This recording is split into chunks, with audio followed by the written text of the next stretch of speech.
For years, we were told that if a man goes weeks without ejaculating, the prostate fills up, gets inflamed, or somehow becomes damaged. It sounds believable in casual conversation, but real biology is much calmer and far more intelligent. Your prostate is not a storage tank that clogs like a pipe. It's living tissue with natural rhythms, drainage, constant renewal, and a very delicate relationship with hormones, stress, sleep, and blood flow. Today, I want to explain what commonly happens in the body, and especially in the prostate, after 30 days without ejaculating. No fear, no miracle claims. Just clear, practical science so you can make choices with peace of mind and confidence. Imagine your body like a well-run city. Even when one route is used less often, the city doesn't collapse. It adapts. It reroutes. It maintains. That's how the prostate works too. And once you understand that, you stop being controlled by myths and you start listening to your own physiology. Now, let's start with the real question most men are silently asking. Is it unhealthy to go 30 days without ejaculating? In most healthy adults, the answer is simple, not inherently. For many men, nothing dangerous happens.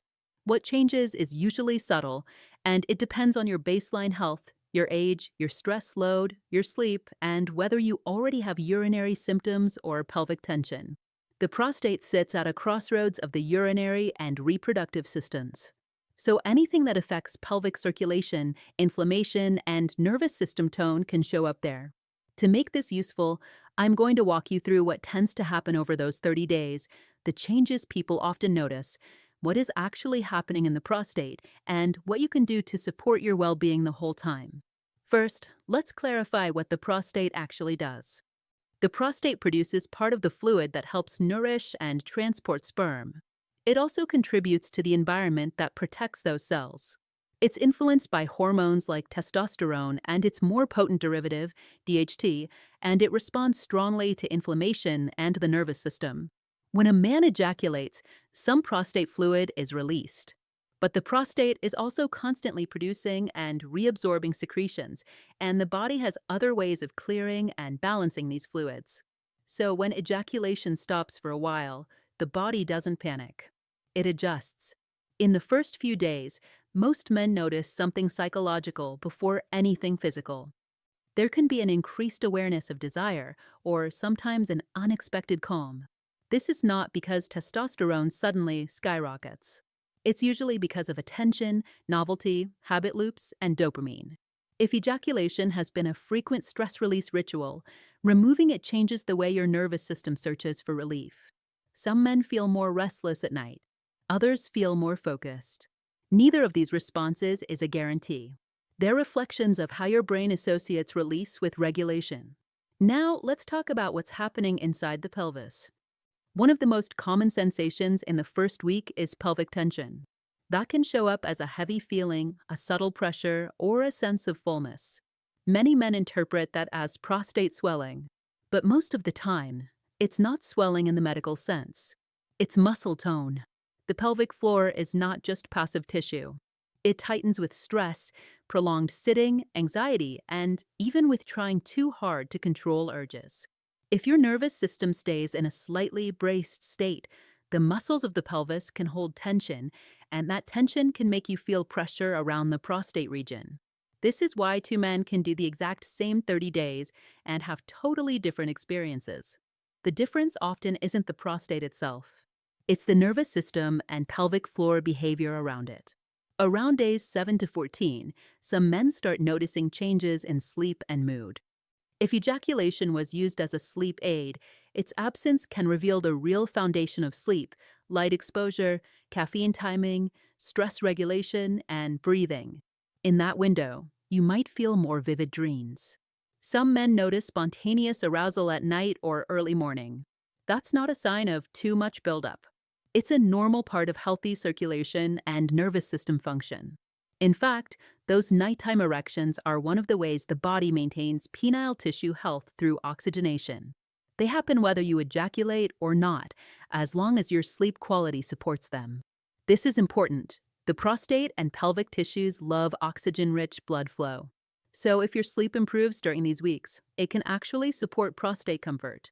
If your sleep worsens, tension can increase and symptoms can feel louder. Now, let's address the question everyone is curious about. Does not ejaculating for 30 days increase prostate cancer risk? Here's the truth with nuance. Some observational studies have found an association between higher ejaculation frequency and a slightly lower risk of prostate cancer. But association does not prove causation. Men who ejaculate more frequently might also differ in other important ways: lifestyle, diet, healthcare habits, stress levels, relationship patterns, and overall health. The research doesn't support the idea that taking a single 30-day break is dangerous. It's not like the clock starts ticking and your prostate becomes toxic. A healthier way to think about prostate risk is long-term inflammation and long-term lifestyle. What you do most days over many years matters more than 1 month of abstinence. So, what has happened to the prostate fluid itself over 30 days? The body has a natural turnover system. Sperm cells that aren't released are broken down and reabsorbed. Prostate secretions can be reabsorbed as well. And in many men, there are also involuntary releases during sleep, often called nocturnal emissions. Not everyone experiences them, but they're one of the normal pressure valves of the system. They're not a sign of weakness. They're simply physiology. This is why the idea of dangerous buildup is misleading. The system is designed to handle periods of sexual activity and periods without it. Human biology expects variability. Between days 14 and 21, a second common experience shows up: changes in urinary sensations. Some men report that they notice their urine stream more, or they become more aware of the area around the bladder and prostate. Again, that doesn't automatically mean something is wrong. Awareness increases when you're paying attention. But there is also a real mechanism here. Pelvic floor tension can affect urinary flow, and stress can increase how sensitive the bladder feels. If you're sitting long hours, dehydrated, constipated, or drinking a lot of caffeine, you can amplify that sensitivity. So if someone does 30 days without ejaculating while also working late, sleeping poorly, and drinking more coffee, they might blame retention, when the real issue is sympathetic nervous system overload and pelvic congestion from lifestyle. Now we're going to talk about one of the most misunderstood parts: testosterone. You may have heard claims that testosterone keeps rising the longer you avoid ejaculation. The evidence doesn't support a steady climb. Testosterone fluctuates naturally day to day, and factors like sleep quality, resistance training, body fat, alcohol, and stress have a much larger impact than ejaculation frequency. Some studies have shown a temporary increase around a week of abstinence, but not a permanent surge that keeps building for 30 days. The real benefit men report is often improved discipline, better focus, or less compulsive behavior. That's not a hormone miracle. That's nervous system retraining and dopamine regulation. So if you feel more confident after a few weeks, that confidence can be real. But it's usually because you're practicing control, not because your prostate has become a superpower generator. Now, let's go deeper into what can become a problem for some men during a 30-day break: chronic pelvic tension and inflammation. If you already have prostatitis-like symptoms, pelvic pain, or urinary discomfort, prolonged arousal without release can sometimes amplify discomfort. Not because abstinence is bad, but because arousal increases blood flow and muscular activation in the pelvis. If those muscles don't relax well, it can create a loop of tension. This is where a simple mindset shift matters. The goal is not to fight your body. The goal is to regulate it. If you choose to go 30 days, you want to support the pelvic region in 3 ways: circulation, relaxation, and inflammation control. Circulation means daily movement. Walking is underrated.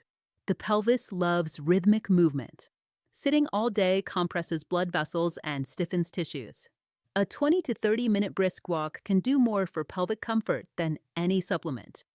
Relaxation means learning to downshift the nervous system.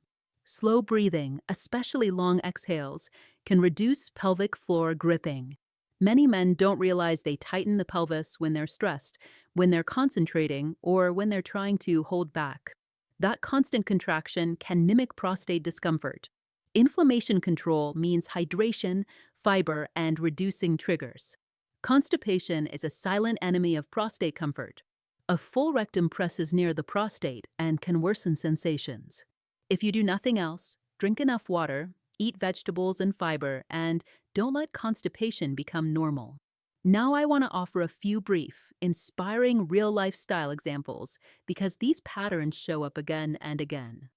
I've seen men in their 40s who did a 30-day reset not to chase an ideal, but to break a habit of using quick release as stress medication. In the first week, they felt restless. In week 2, they realized their sleep was poor and their anxiety was high. The urge was just the brain looking for escape. By week 3, once they added a daily walk and reduced caffeine after noon, the pelvic pressure disappeared and their mood stabilized. The biggest change wasn't the prostate. It was their relationship with stress. I've also seen men in their 50s with mild urinary symptoms who tried abstinence and felt more pelvic heaviness. They assumed something was wrong. But when we looked closer, they were sitting for 10 hours a day and doing almost no stretching. They were also dehydrated. When they added movement breaks, hip mobility work, and improved hydration, the discomfort dropped dramatically. Again, not a mystical cause, a mechanical one. And I've seen men who were already physically active, sleeping well, and managing stress, who went 30 days without any negative sensations at all. They reported clearer focus and more confidence. That wasn't because their bodies stored power. It was because their baseline was already balanced, and the experiment simply made them more intentional. So what's the most honest conclusion? After 30 days without ejaculating, your prostate typically does not become damaged or blocked. For many men, the prostate adapts smoothly. What you're most likely to notice are changes driven by the nervous system, habits, and pelvic muscle tone.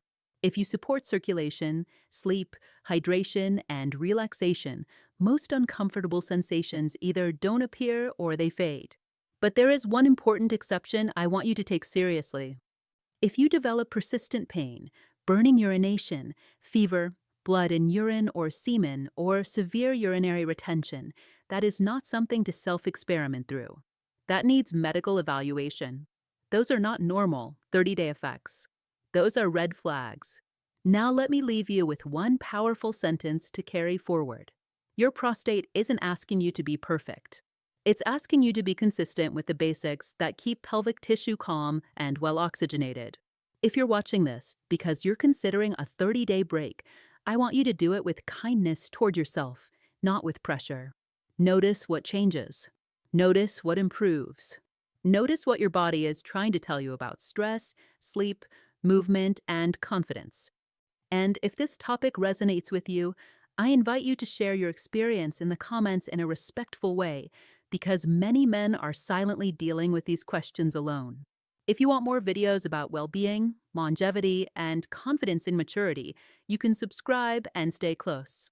Your vitality is not on a timer. With the right habits, it can be rebuilt at any age.